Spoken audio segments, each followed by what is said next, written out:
is a white onion. Super interesting.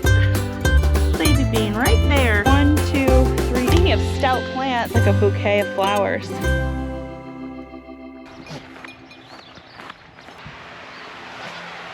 Good morning. Welcome back to Sage and Stone Homestead. My name is Heather. We're gonna start in the greenhouse with the garden tour today because I have something that I've been holding in for well over a week.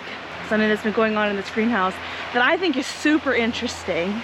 There you go, I got the fans shut off. So first, let me just give you an onion update. I did harvest half of the onions out of this bed. This particular bed I had planted really close together so that I could harvest some of them as green onions, and we've harvested them and preserved them. And I expected these guys to kind of stand back up, but they didn't.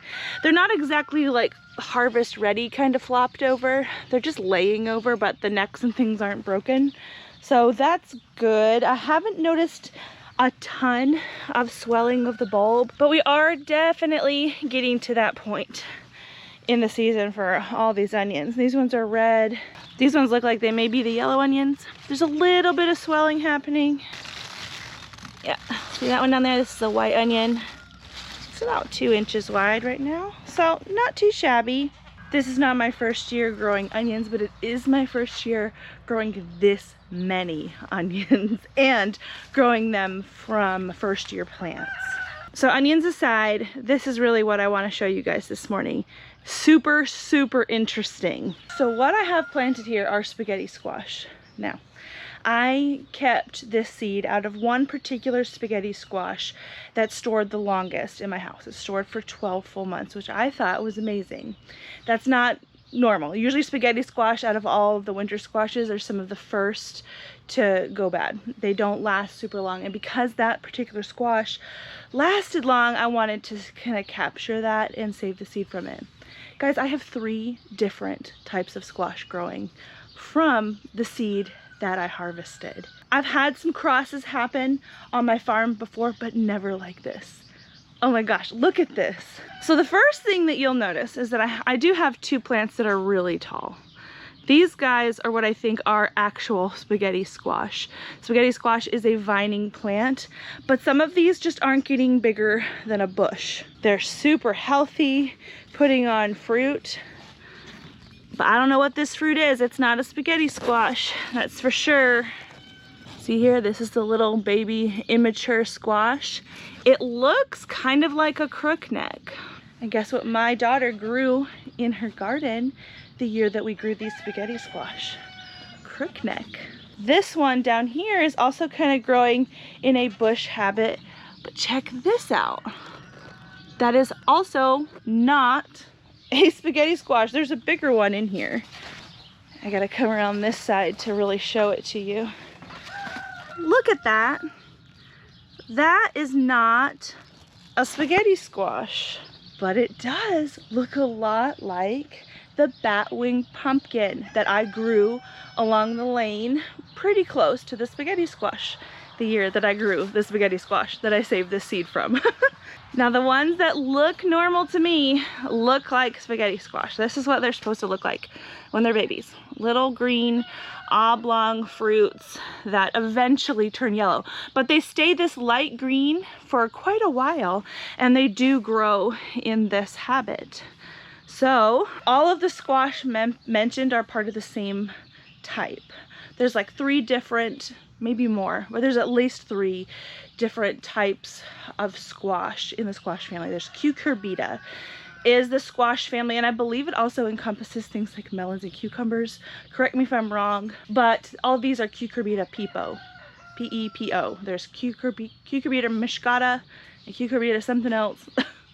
And they can cross pretty readily within the same squash family, and they've done that.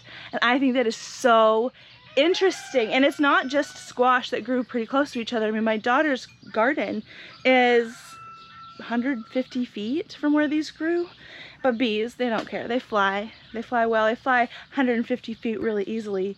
And I just think it's so interesting that seed collected from the same squash had that many different pollen influences. So I don't know if these are potentially toxic, because that's another thing that can happen when squash crosses. It can create something that will not be good for you. Now, one way that you can tell that is if the squash itself is bitter. So I'm going to taste some of these baby squash. Some of them didn't have a chance to get pollinated. This one I know is pollinated, but that one down there isn't. It has stayed the same size. All of these plants put out their female blossom before the male blossom, and I'll cover that in just a second, but I'm really curious. I want to give this a little bit of a taste to see if we can actually keep what comes out of this. I don't even know if it's going to be any good. Like, as far as the stringiness of the spaghetti squash, how that's going to pair with the rest of these. I mean, the batwing pumpkin is an ornamental. It's not really made to eat, so I don't know. It's not bitter. Tastes like a squash. This is one that didn't get pollinated from this plant. You guys, this is hysterical to me.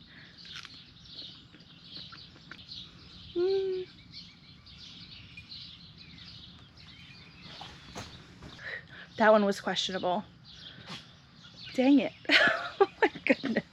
There's an open bloom there. So let me show you the difference between the female blossom and the male blossom. I've got ants in all of these blossoms, but that's okay. This guy here is a male blossom.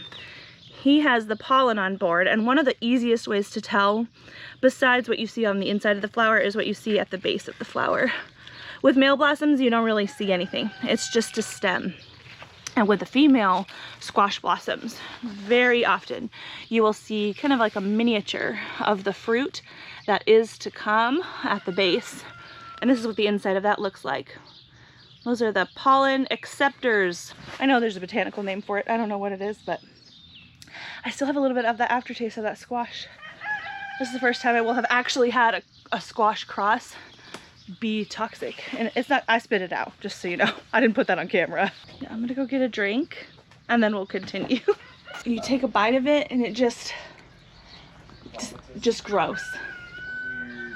And then I spit it out and you have this, like, it almost feels like I have soap in my mouth.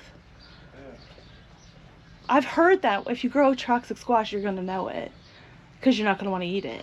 Hi, Heather from the future here. It's later in the day, as you can tell, it's a lot brighter. I just did a little bit of research on our toxic squash, and I thought about keeping them just for ornamental value, but really I think that there's a risk of this volunteering on my property somewhere, and I don't want something to get a hold of it, like my pigs, and to get sick. So what I'm gonna do is cut off all the bicolored squash that are really cool looking, but clearly I don't want anything bad to happen. I'm going to cut them all off at the base and let them wilt and die, and I'll probably burn them.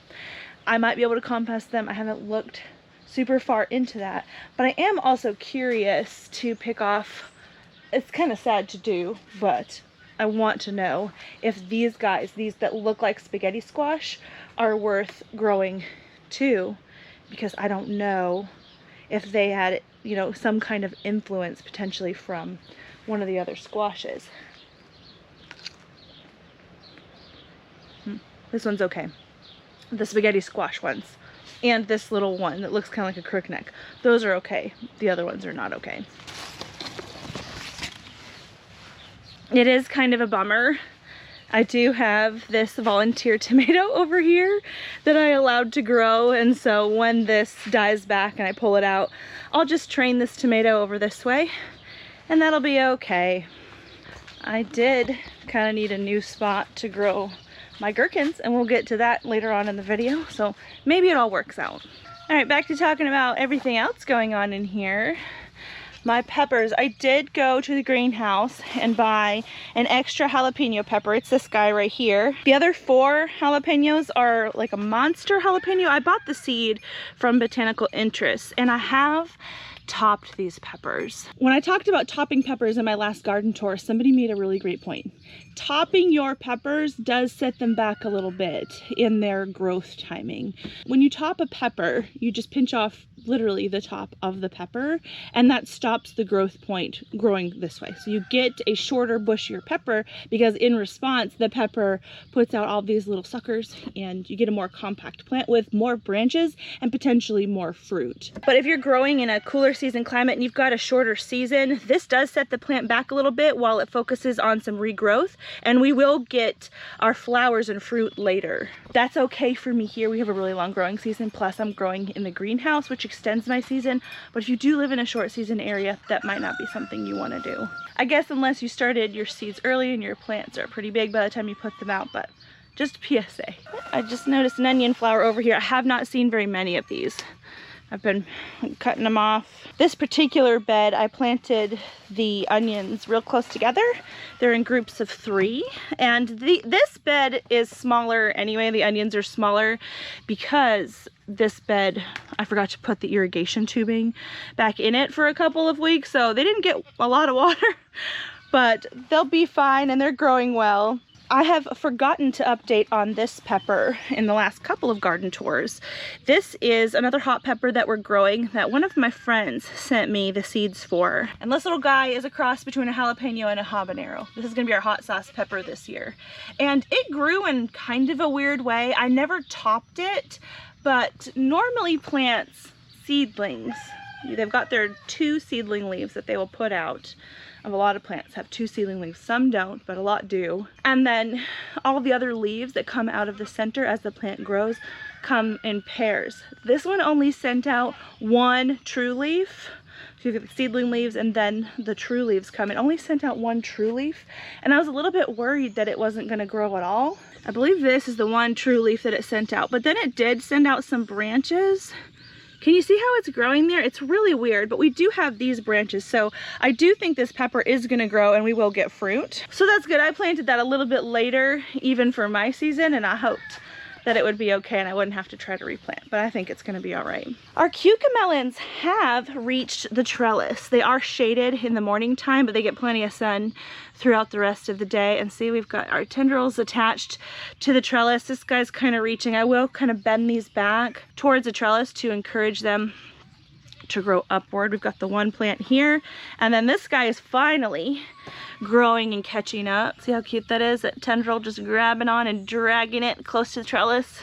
This is going to be amazing to see how much this area changes. And speaking of this area, another super exciting thing that's happening. I do not know if we're going to see any of them out this morning, but 2 of the praying mantis egg capsules have hatched. You see that? That's how I knew they hatched. They've got this fuzziness coming out of them. And I have seen multiple babies. Did y'all? You didn't see it because your back was turned. There's a bird. Hey! Psst, psst. There's a bird in here. It's gonna be hard to pick up. I don't really mind birds in general, but I do mind them when they get after my plants. And they have in the last little bit, and we'll get into that. We haven't gone down to that part yet, but the birds have been coming in here and getting at my strawberries, which is not good. This one actually looks like it's got a pollination issue. That one isn't a bird problem. But yet we haven't been able to harvest just a ton of strawberries this year because of the birds. And really, in years past, the birds have not affected this green stalk as much as they have this year. And it's kind of sad. I don't know why. Normally we do have some level of bird pressure real early in the season. Mostly they go after my real baby seedling plants and eat those up. But when we get into the growing season and the grass goes to seed, usually they kind of focus on that. And that's where we're at right now. The grass is going to seed in our field, but the birds are still in my garden eating things. So we're gonna have to battle birds this year. I did order some, I can't remember what it's called, pennant banner. Those like classic like happy birthday triangle flag banners. I've ordered a couple of those and we're gonna put those around. One of the things that the birds have gone after is this melon here. This is classic bird damage. It's really jagged and raggedy. This is what you see when birds are just going after Oh, wait a second. Do you see this? That is caterpillar poop. Right here. This green. Where are you? It still looks like bird damage to me. It does not look like caterpillar damage. This part might. So here it looks like caterpillar damage potentially. It kind of looks like little bites taken out of it. This looks like bird damage. And what we might be seeing here is the bird coming after the caterpillar, which would be good. But also, come on, can't you eat the caterpillar and leave the plant alone? Really, that's the only melon that looks bad like that. I've got quite a few of the same type of melon. These are our armpit melons, and many of them look really good. They've attached to the trellis. I've got these little clips that I've assisted them with, but we've got the tendrils coming out now, and they're just gonna do their own thing from here on out and grow up the trellis, which is exciting. Back here I had roly-polies eat my lima beans, and I replanted the lima beans after I put down some sluggo, and I put down this little snake to scare the birds, and these guys have come up nicely. They're still not out of the woods as far as the birds potentially taking them out, but I'm gonna leave this here and they should be fine. Some other beans that I have are up here. These are actually cowpeas, and I have another snake. If you see little rubber snakes all around, that's just part of my process here. It does work. These seem to work better than these do. But yeah, these guys, there's 3 different types of cowpeas in here. Chicken and dumplings cowpeas, black-eyed peas, and purple hull pink-eyed peas. I don't really know what's what in here. I just know I have a variety, and I will be planting these out pretty soon. Look at all the blooms on this pink strawberry, you guys. Oh my goodness. I'm pretty excited for that. These are some that I transplanted out of some of those pots to give them more space. They've bounced back really nicely. I've got a berry up there that the birds are leaving alone for now. And here's the other one.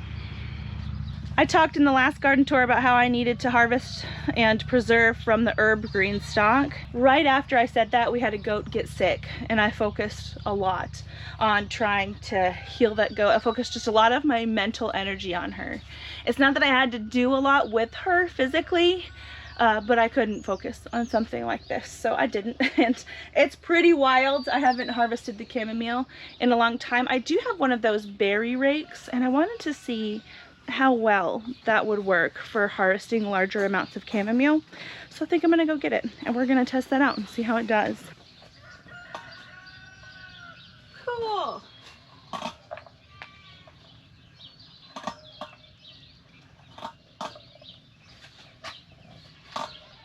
So some of the little stems are kind of snapping off. Oh, that one didn't work. But for the most part, can you see down in there? That is working. That is so neat. So I don't want to do them all right now. I'll run the battery down on my camera, but that's cool. I'm going to come back later and finish. I do have more beans down here. These are Kalima bush beans, and they're growing very, very well. As you can see, we have lots of blooms, and these blooms mean that we will have beans really soon. Actually, look, there's a little baby bean right there. So I need to keep an eye out. Usually they go from flower to harvestable bean in right around a week usually. I have been snipping some of the bigger leaves that have tried to shade out the beans, just snipping them back and trying to get the squash to be more focused that way, and it's working. These guys have plenty of sun, and we'll be harvesting soon.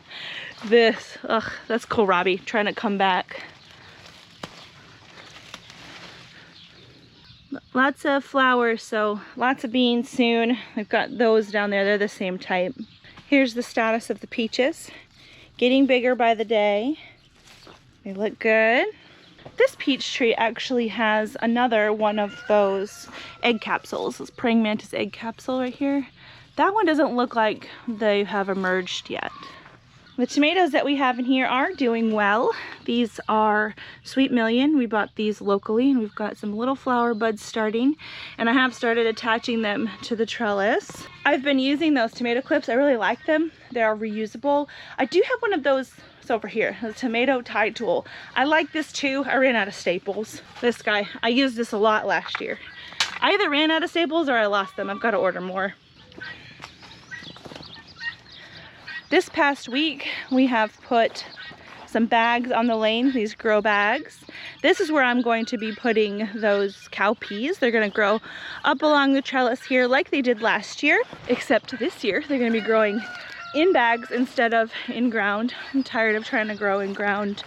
Our weeds are just persistent despite the weed fabric. Down here looks different since the last garden tour.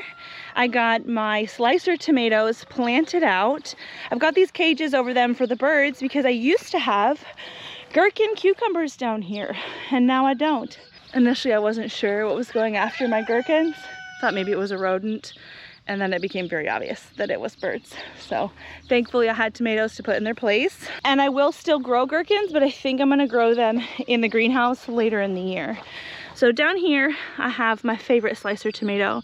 These are the Belgian Giants, all in this bed. This one here is a Belgian Giant, and then we've got Dr. Witchies. 1, 2, 3, 4 Dr. Witchies. And then down here, these are Barry's Crazy Cherry tomatoes. And I do have to get trellising put up here, but the tomatoes are okay for right now.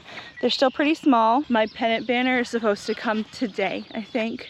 Today or tomorrow. So I'm waiting for that to come before I take those cages off of the tomatoes. Really, historically, tomatoes haven't been the favorite of birds to pluck out. Now they have peppers, maybe nightshades in general. The birds really haven't tried to go for beans and peas, absolutely.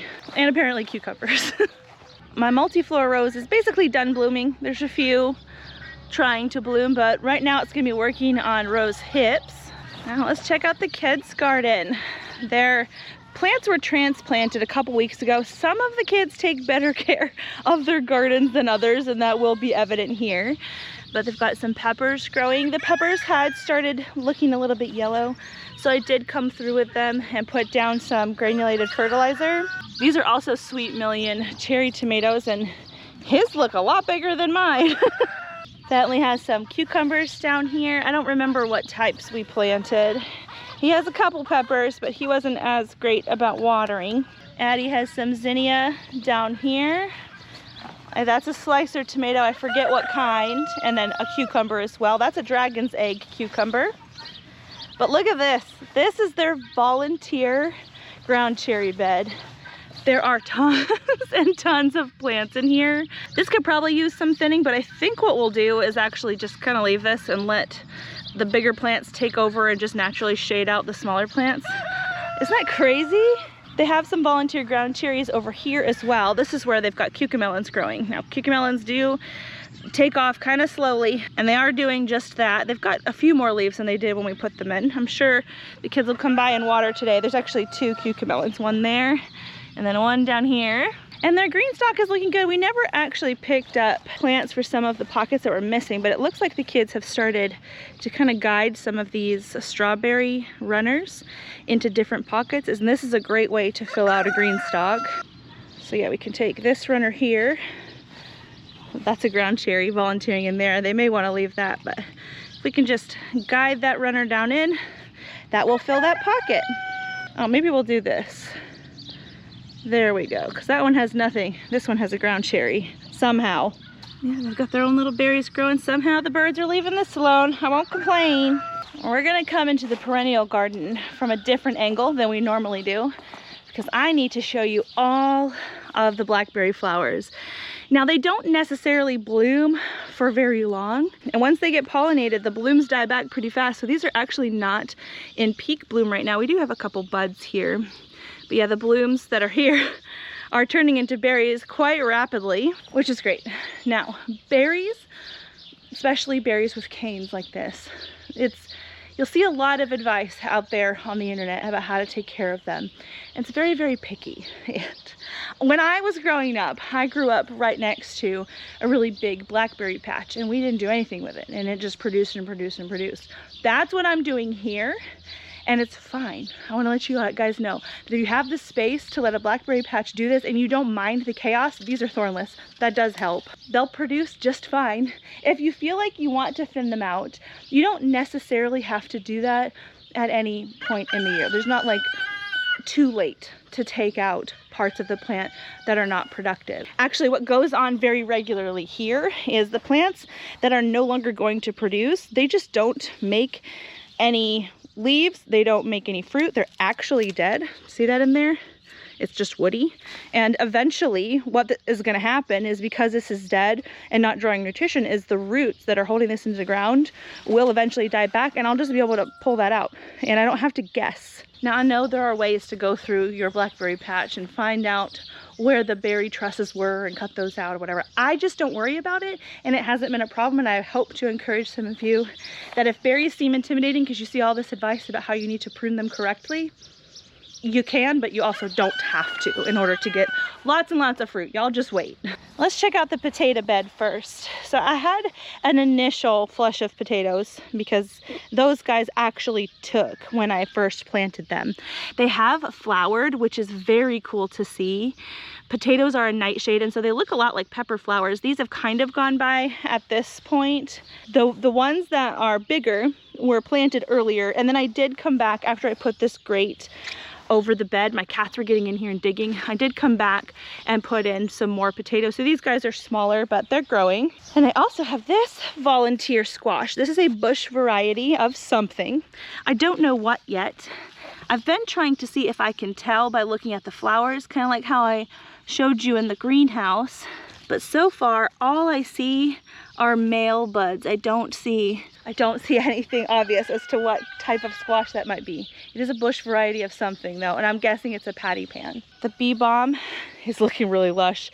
It does this every year, it just looks beautiful. I noticed that there were quite a lot of what I assume are aphids over here. Now there might not be that many. I have seen a lot of little ladybug larvae, and so those guys might be doing their job, but this kind of seems like a trap crop for aphids, which is good. And even in years past, the aphids don't seem to really affect it much, so it seems to be like a win-win.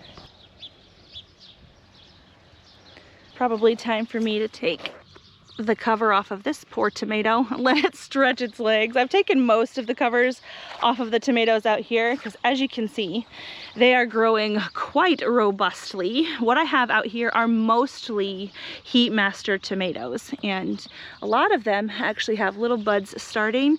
And I put these stakes in here temporarily. We are going to be getting some weather coming up soon. Some of our worst winds come from the west, and so I've placed the stakes so that they can support the plants when they do get hit by the wind that is coming. Not if, but when. And I'll have to come through here with some tape and just help secure them to these stakes. What I really would like to do is the Florida weave trellising system out here. I just haven't set that up, but when I set it up, I'll show you how that works. We will see if I get to that. These stakes may end up staying, and I've got to get some more. We'll see what I end up doing, how much energy I have. This tomato is the only one that is not a heat master down here. This one is an indeterminate tomato. It's another Dr. Witchy's that I had, and it also has some buds. Oh, so excited.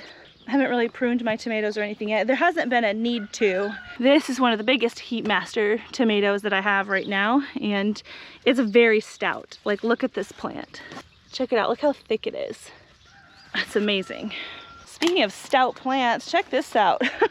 Our green stalk is full of small dwarf style cherry tomatoes. These ones that you see here, these are from Wild Dwarf Farms.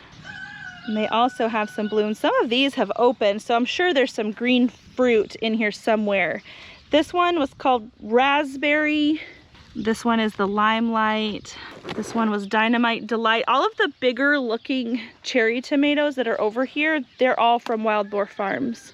And then the smaller ones were started later, and these guys are the Tiny Tim cherry tomatoes that I actually grew in this spot last year. And these guys actually don't get this big. I've wondered if I'm going to need one of those new plant supports that Green Stalk puts out now, and I may get a couple just to make sure these guys don't hang too far down and shade out the tomatoes that are below them.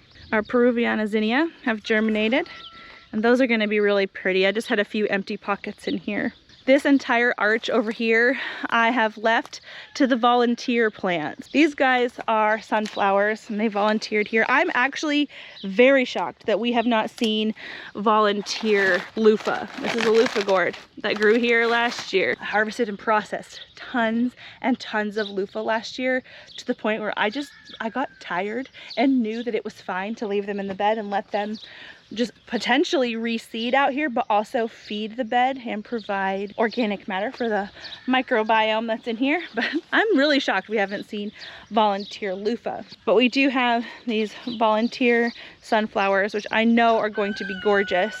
And I am seeing some volunteer tomatoes happening over here, and I will probably leave that. I was gonna put maypops over here. I had collected seed last year and saved it and tried to start it. So far none of the maypops have come up, so I may try to order some online and try again. But for now it's just going to be the volunteer alley. Over here I have weeded a little bit and left some of the volunteer tomatoes. I think most of these are yellow currant tomatoes, which I love, and it's definitely one of my favorites. Some of them I have transplanted just to be in a better spot, and so they've got a little bit of transplant shot going on. Look at all of them back there. So yeah, this is volunteer tomato alley, and we do have some bindweed to pull out. That's fine. Look at that volunteer. There's volunteer tomatoes all on the pathway. I'm gonna leave them as long as they're not in my way. Doesn't bother me at all. The elephant garlic in here is a little bit further ahead from the elephant garlic that is in the greenhouse. Some of the elephant garlic has started to put up its scapes, and I've been harvesting them and actually sauteing them up with the asparagus that I've gotten. Now when I harvest elephant garlic, I don't do it when I first see the scapes coming. I do wait for the plants to start to die back before I go ahead and pull them. Some of these I may just end up leaving in here because these are real small. These came back from the corms that are on the bottom of the garlic more than likely, and these aren't going to be really worth pulling out. Might as well leave them and let them come back next year and be something better.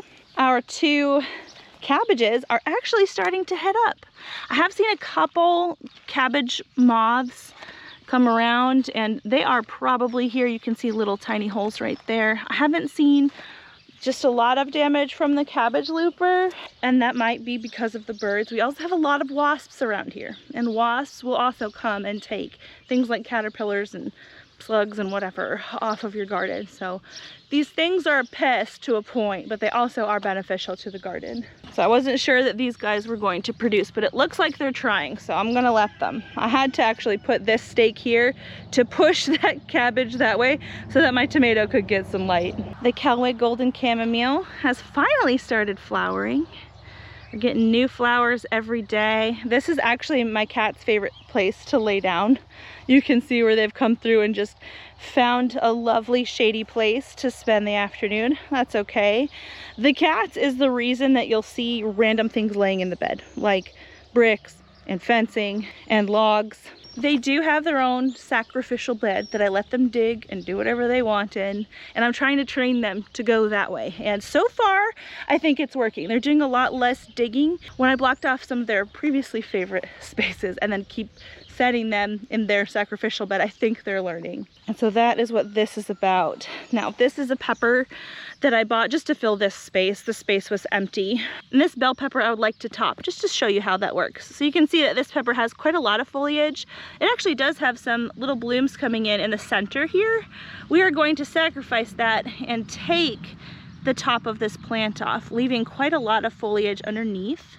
See here, there's a lot of leaves left, so there's plenty of photosynthesizing that will be happening for this plant. And this plant will respond by working on these suckers and making this more bushy. I'm gonna cover it for now, just in case. It's still kind of small. But yeah, that's how you top a pepper. I think it's time to harvest the oregano. I think I said that last garden tour, but again, harvesting the herbs kind of went by the wayside. The walking onions I have been actually trying to encourage to take over this space as they do. I've been taking their wild and crazy tops and kind of bending them back towards the soil. And actually there was one where I actually picked apart the little onion bulblets and stuck them in the soil, hoping to encourage those to grow. And so this should fill out pretty nicely. Did you guys see that pop of purple over there? This is one of those things that I have been chomping at the bit to show you this week, and it is time to harvest this. I have been putting it off, and I can't put it off any longer because this guy is about to open up, and we want to eat this with dinner tonight.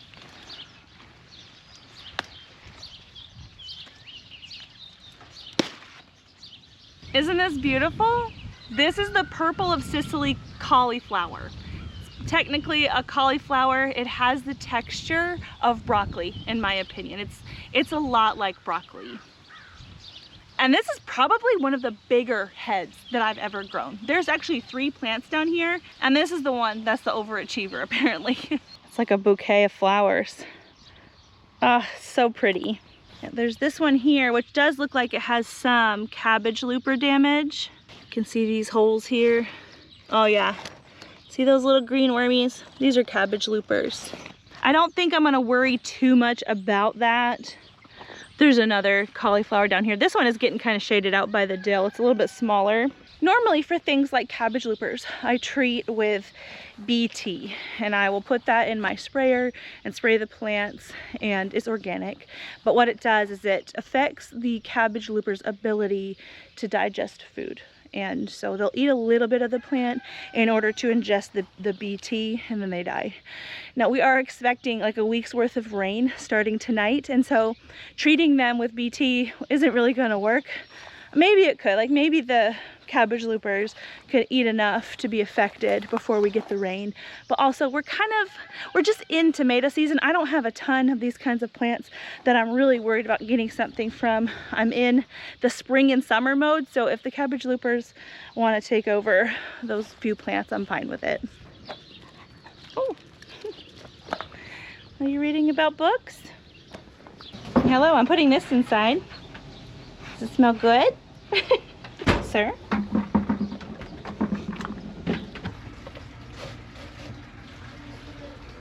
It's been a little while since I showed you our key lime bush plants, and I have these stored over winter inside our climate controlled shed. And during that time I didn't have supplemental light on them. They were able to get some sun coming through the window in there, but it wasn't a lot. I worried a little bit about it, but then by the time I thought about buying a grow light for them, we were only a couple weeks away from being able to put them outside. And so we did. But I will say the leaves that it went into winter with are coming off, but it is putting on so many new leaves. Look at this. They have just exploded with new growth. So the fact that these leaves are done isn't bothering me at all. They're even trying to put on some more blooms, and so we should get fruit. Look, there's some that are open, and there's some open down here too. So that's good. I will probably still try to get a grow light for that, for in here for this winter though, and subsequent winters, because I think it probably would have been good for it. Now our Carlos muscadine grapes have a lot of these flower bud clusters on them. I haven't noticed any of them opening quite yet, but when they open, I'm very interested to see if they smell as good as these grapes do.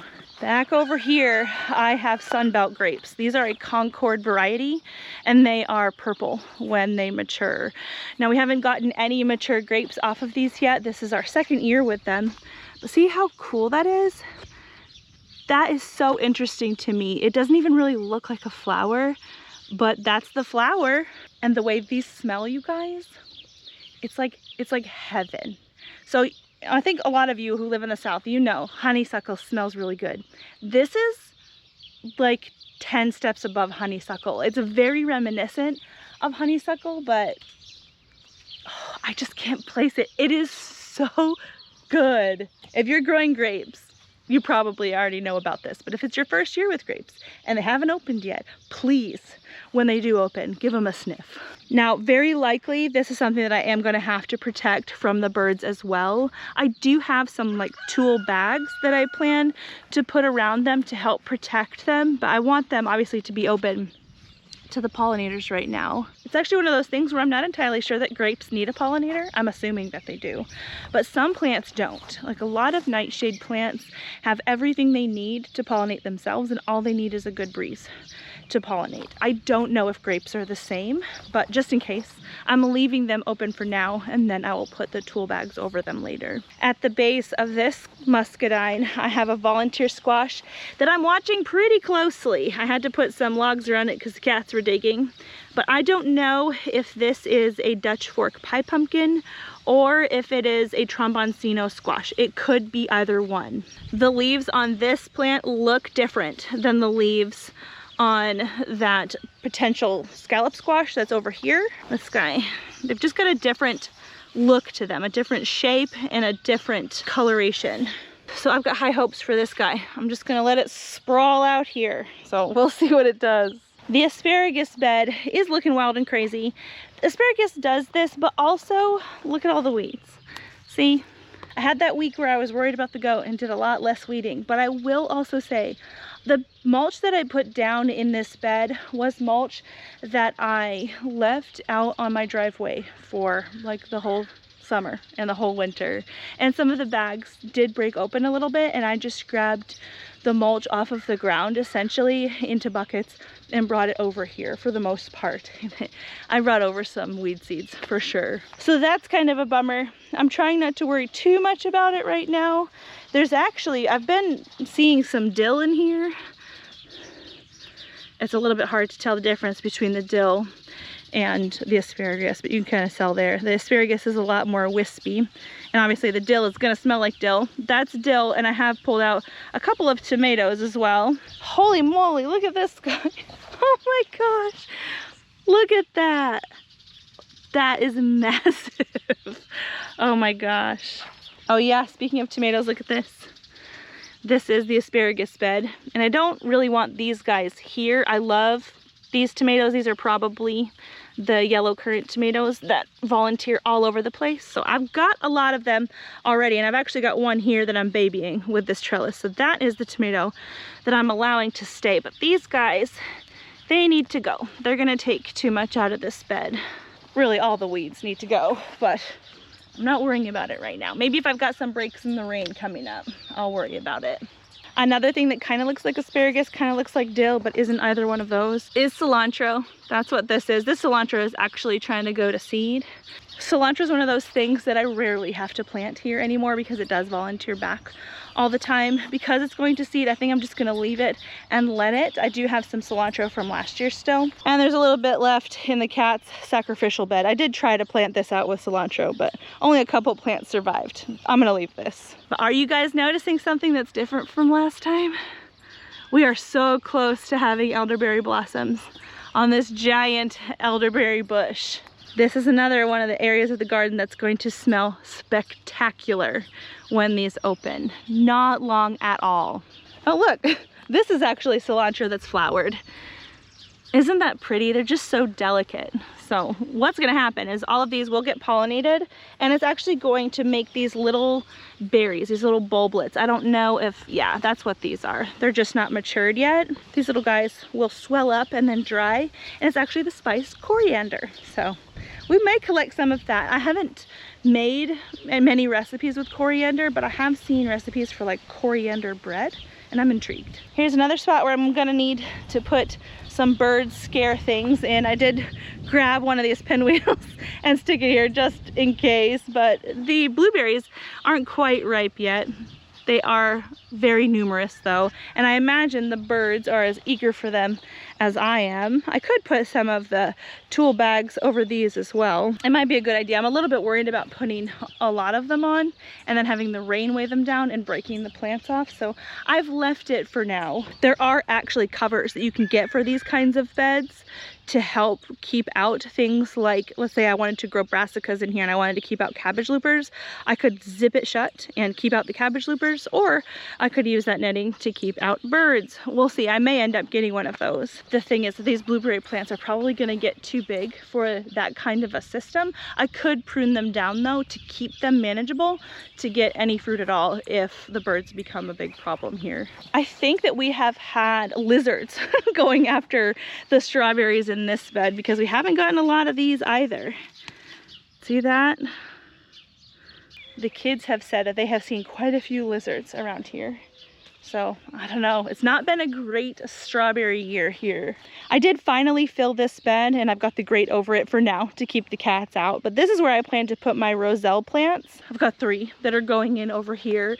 They're still seedlings in the greenhouse and I'm sure they would be fine to plant out now. I should probably maybe even do that before we get all this rain so that they can get rained in. That sounds like a good idea. And our Jerusalem artichokes, look at how they've taken off. I'm actually really surprised with how fast these have grown. This is our first year with them, so I've got no experience with their growing pattern, but check them out. They've even got growth coming out of the leaf nodes there. This is gonna fill out more than I thought it would. There's lots of exciting things happening. It's actually kind of hard to do the garden tours every other week. In the past few years, I have done them every week, and there's always a lot of growth every single week. But the posting schedule this year doesn't work out where I can do the garden every single week. And so you guys get to see it every other week, and the growth changes are pretty massive every 2 weeks. It's kind of incredible. Monty. Oh, can I see that? Oh, Monty. Oh, Monty, give it up. Oh, no. Oh, no. No. Monty.